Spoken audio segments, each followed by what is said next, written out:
नमस्कार. आज आपण बनवूयात तांदळाचे लाडू. गणपती बाप्पाच्या नैवेद्यासाठी हा एक अतिशय सुंदर असा पदार्थ आहे.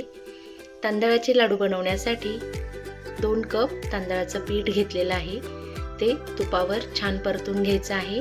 साधारण 20 ते 25 मिनिट लागतात. मस्त परतून घ्या. यानंतर गॅस बंद करा. वेलचीची आपल्याला बारीक पूड करून घ्यायची आहे. एक मोठा नारळ बारीक खोवून घ्यायचा आहे.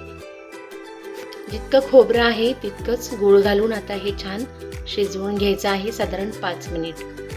यानंतर यामध्ये वेलची पूड घालून आता हे मिश्रण आपण तांदळाच्या पिठामध्ये घालून हे सर्व एकजीव करून घ्यायचं आहे. मिश्रण थोडं थंड झालं की हातानं छान व्यवस्थित मिक्स करून घ्या. या पद्धतीचे लाडू कधी बनवले नसतील तर एकदा तरी नक्की ट्राय करा. हे पहा, छान आता व्यवस्थित मिक्स करून झालेलं आहे. आणि आता गरज लागली तरच आपण यामध्ये थोडीशी साखर पावडर वापरणार आहोत. यामध्ये साखर घातल्यामुळे अजून थोडासा गोडवा येतो. यामध्ये 2 चमचे तूप परत एकदा गरम करून घातलेलं आहे. आणि आता हे सर्व मिश्रण व्यवस्थित मिक्स करून घ्यायचं आहे.